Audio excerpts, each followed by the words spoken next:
Welcome to Regis World Literature. This is Lesson 25, and our topic is Cyrano de Bergerac. We're continuing on, beginning with Scene 5 of Act 1.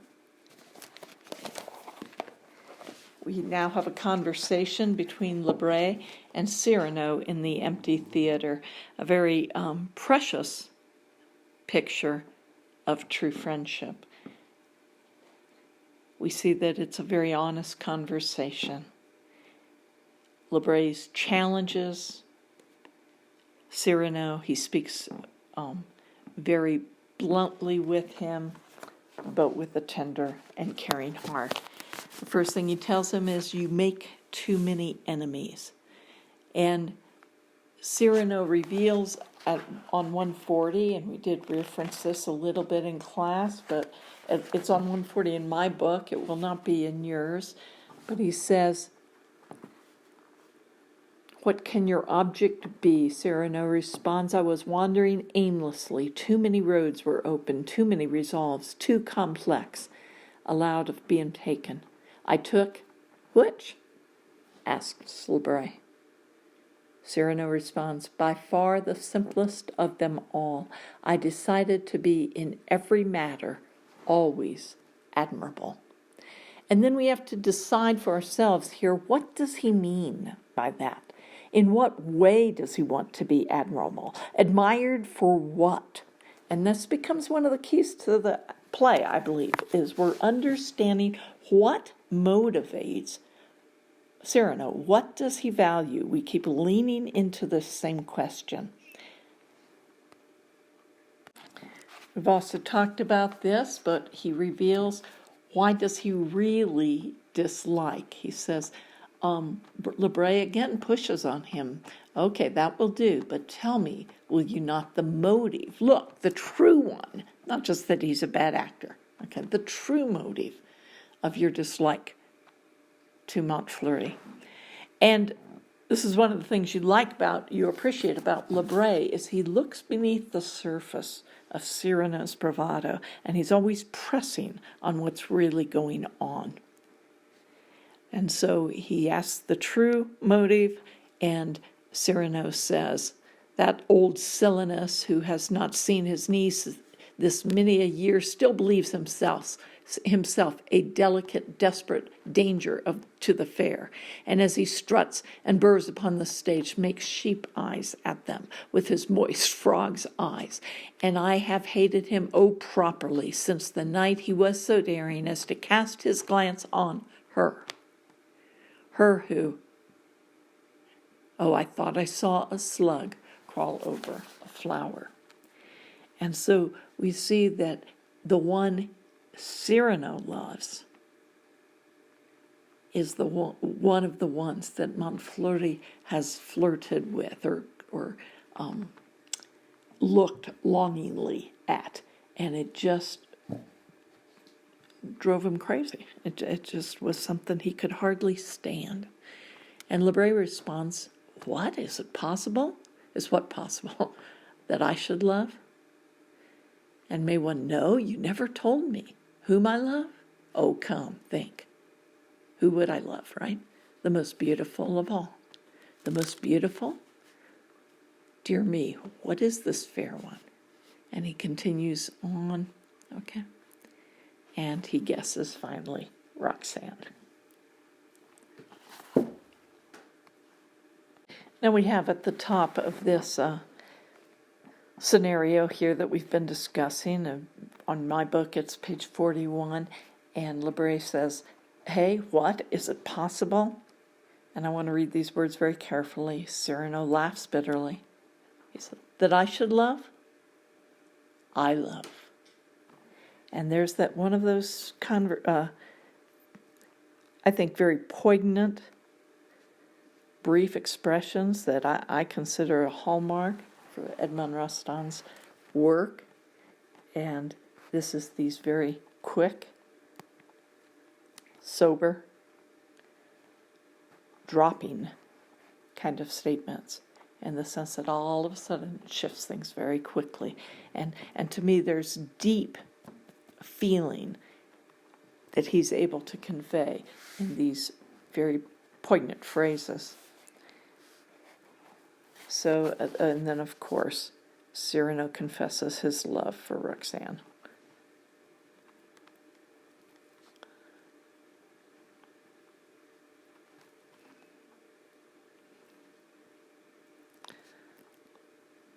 And the irony of it, right? That he, maybe the least lovely man in all of Paris, would love the most beautiful one. And before I leave this idea, I would just like to point out the contrast between these very poignant, brief statements and how much emotion can be packed into them with the style of the time, that euphuistic dialogue that's ornate and overstated. Okay, as though to put all our words to every little bit, would that create a greater depth of feeling or less? This is an interesting idea now, because we're going to project this idea forward when we think of Christian and his inability to articulate his words in flowery language, letters, descriptions of his love. And does that necessarily imply that the depth of his feeling is lacking? So you might consider that as we see Edmond Rostand's style. He goes in both directions. He's able to write in both directions, but where are the deepest points of emotion coming in this play? So think that through a little bit. Lebret attempts to encourage him a little, thinking how he covered himself with glory and she was watching, and he says, you never know with love. It loves the lottery. You never know how another person feels. But Cyrano reflects and says, I do not foster any illusions. I might, in the moonlight or at dusk, walk down the road and indulge my fantasy that I might have somebody on my arm. But then what? I see the shadow of my nose or the shadow of my profile upon the garden wall. And so we see this very tender and very open conversation, heart-to-heart conversation in this relationship between Cyrano and Lebret. Perhaps one of the sweetest, most tender conversations you see in literature.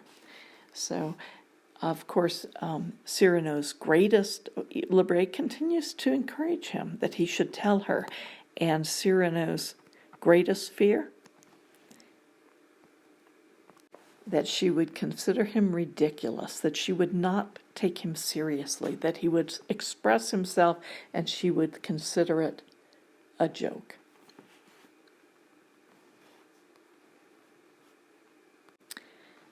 So we see what a great fear, powerful trial this knows is. His physical deformity is in his life and how much it forms him.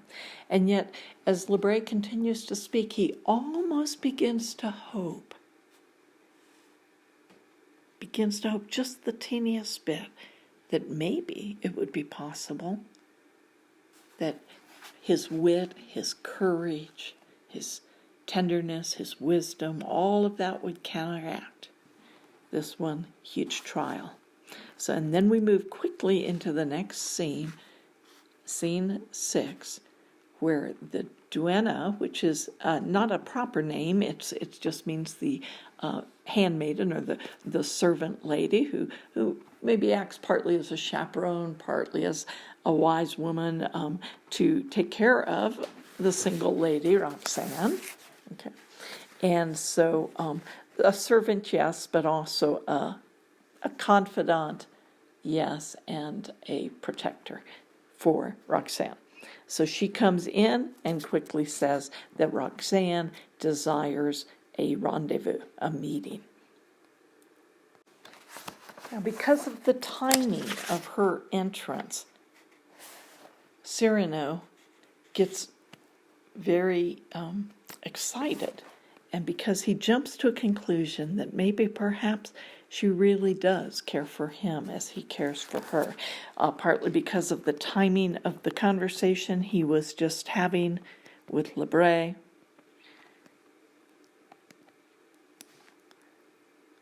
Partly because of Lebray's encouragement. And maybe I would also say partly because of the vulnerability of the human heart. When we are in love with somebody, it's very easy to read into their looks and their conversations and their comments and whatever else. It's very easy to read our hopes into it and to see more than is really there. So we have to guard the human heart. The human heart's very vulnerable in this area, and so you want to be careful with it. So it's this fine line between daring to risk, because it's always a risk. Men feel this as well as women. Always you feel vulnerable, tender, afraid. And then the other side is, so you want to risk, otherwise you would keep yourself isolated all your life. But on the other hand, you don't want to see more than is there. So in scene 7, Cyrano is again alone with Lebray, and all of a sudden he feels that he could conquer the world. He says, "Giants are what I want." Why? Because he feels that anything would be possible if there was even a little chance that she might love him. And so he's riding this emotion, sweeping it up towards the sky. A part, we might add, of Cyrano's psychological development that has had very little practice because of his deformity. And so it probably is even more intense than we can imagine here. Cyrano learns from a group of actors that Lignier is in danger. There's going to be 100-to-1 lying at wait for him in the nighttime street to murder him. Recall the reason why is because he had written this poem insulting De Guiche, because of De Guiche's plot against Roxanne. He's kind of made that public, at least in some small arena of people. And so Cyrano goes out and says, "I will protect you. You will go home tonight, and I will fight them all for you." And he warns the officers they're allowed to come and watch.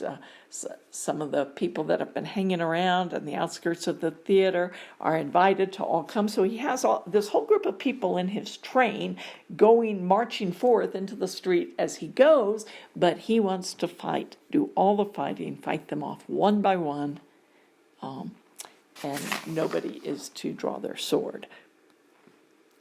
He desires to be the hero of the hour.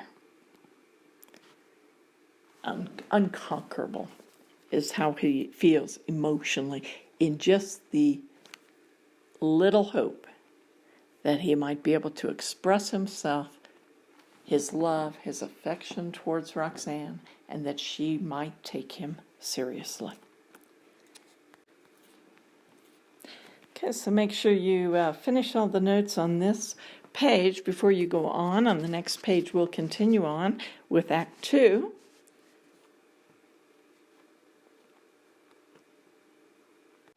In Scene 1, we open up with the setting at Ragueneau's shop. You can see it's a very well-to-do shop, lots of bustling, lots of people working for him, lots of activity. It is more than just a pastry shop, as we might think of a bakery shop. We've got the roasts, we've got mincemeats, we've got beautiful French pastries, lots going on here. Okay, and Ragueneau is sitting in the corner and he is composing some poetry. Now, he's not much of a poet, but he loves it. I can appreciate that. I feel like that expresses a lot for me, what I am. I'm not much of a musician, but I love music. I love several different instruments. I love the sound of instruments. I love several different kinds of music. But I'm not that great at producing music, but I do enjoy doing it on my own, okay? Whether it be sitting at the piano, trying to play the cello, or playing the clarinet, I've played around with the French horn. I'll play around with instruments, but I in no way can really perform. And so this is kind of the kind of man that Ragueneau is, but he gives financial support, he gives food support to all these semi-starving artists, okay? He's being drawn away. His wife is, he finally says, okay, too many of the cooks are interrupting me. It's time, I love this line, time to smother within thee the singing divinity and get to work. And even as he talks with the cooks, his language is full of poetic allusions, a little bit, again, leaning back on that euphuistic style that no matter what you're talking about, you're going to embellish your language and your description. So Rostand, I believe, is kind of pushing on this really a lot in this play. You might have to ask yourself, is he making fun of it or not? Okay, his wife comes in. She's the pragmatic one, a little frustrated. You can tell that he gives away his wares to this group of poets who come in and fill up the shop every day, but never pay. And she brings out a bunch of paper to wrap up the pastries, and they really end up being the paper that all his friends have scribbled poems on, and maybe even in some of his books. It seems to be a little unclear which is which, or maybe both. Okay? And she calls it the sole payment ever got from your pastry scribblers of uneven lines. And this is Lise, his wife, and there is tension between them, as you can see. So, rather brief scene. Could be humorous, but it's not terribly humorous. There are a lot more funny scenes in this play. So what's happening here? We're seeing the tension that's being developed or set up for us between a husband and a wife, since this is about love, when their interests go in far different directions. Okay, so there is this kind of divide between them. Ragueneau's poetic, large-hearted, generous nature, but also receiving a lot of affirmation from the young poets that come into the shop every day, mostly to grab their breakfast, and the wife who gets her attentions from one of the customers that comes in on the side, and the tension between the two of them. Okay, in scene 2, there's continuing conflict between Ragueneau and his wife, as he is loath to use even a single paper written that has writing on it to be able to wrap up something, and finally gives the children twice as many pastries for the price so that he can have the papers back, even though now they're greased and stained with probably butter. Okay, so the tone is humorous, but that underlying current going on, that's something different, okay? We've got the poet, the different personalities, the contrast between the poet, the idealist, and the practical. And maybe the last thing I would like to say about that is to consider that a little bit, because I think one of the things that this play speaks to is what kind of relationship makes a healthy love or romance. Okay, and so keep your eye on that, because it's not a simple answer. Okay, but we have a little bit of hint towards, but we're going to see a lot more development in potential answers as this play goes on. Now in scene 3, Cyrano comes into the shop at 6 a.m., a whole hour beforehand, very nervous as he awaits his rendezvous with Roxanne. He asks for the time every 5 minutes, just building up the tension, realizing how unsettled he is about this whole thing. And he makes sure that Ragueneau knows that he wants him to clear the place when his company arrives, so that they can have some privacy. He decides he's going to write a letter, so he sits down and begins to compose it, and he says, okay, as soon as she walks in I can't stand this, there's no way I'll be able to talk to her. As soon as she walks in the door, I'll give her the letter and I'll leave. Okay. Why would he desire to do that? Of course, maybe the answer's obvious to you, right? And he says these words, may I perish if I have the courage to speak to her, to say a single word of all I carry here. And he points to his heart. And, why is it so difficult for us to express the core of our heart, the core of our being to another person? Have you ever thought about that? It's often difficult to get it out with anybody. Often we will find that the first person we're able to do that with is a friendship that we develop. And even then, some people find it very difficult to ever cultivate the kind of friendship where they can really be themselves and be totally honest. Talk about the deep parts of their heart. Sometime a child and a parent will have that kind of relationship, not always. Okay. So you might think about that, how difficult, how challenging it is for us to unburden our hearts. Well, especially in risking about romantic love, but really in almost every area. And I would just, I'm not going to say everything about that, and I think some people find it more difficult than others, but one thing I might just comment to you is the idea that the human heart is very deep. Much deeper, I think, than we will sometimes give it credit for. And what's going on inside your soul is very significant. So value it. I consider it a mark of the eternal placed upon the human heart. I consider, we could say the phrase, made in the image of God. Okay. There's great depth in the heart, and sometimes it's even very difficult for us to articulate, even begin to articulate what we're feeling inside. Okay, moving on to scene 4, the poets enter, 1, 2 at a time, and almost as though on cue, because it's breakfast time, and they rarely have enough money to even, this might actually be their one meal of the day for many of them. And they tell, as they're entering, they begin to talk of the previous night's fight, which is the one, of course, where Cyrano attacked or defended Lignières against 100 men, 100 to 1. It's the talk of the town, the work of a single man, as the rumor goes.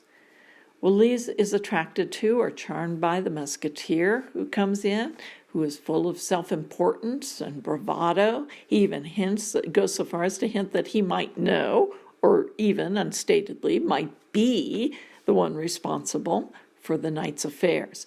Meanwhile, Cyrano denies all knowledge of the affair, which is interesting because here we see Cyrano in some ways full of bravado himself and very and pleased to make an imprint on people, to be admired by people, highly motivated by that, by reputation. And yet, in this case, he totally deflects it. Now, is that just because he's preoccupied? Because he is in the he is sitting at a letter in the back of the shop trying to compose.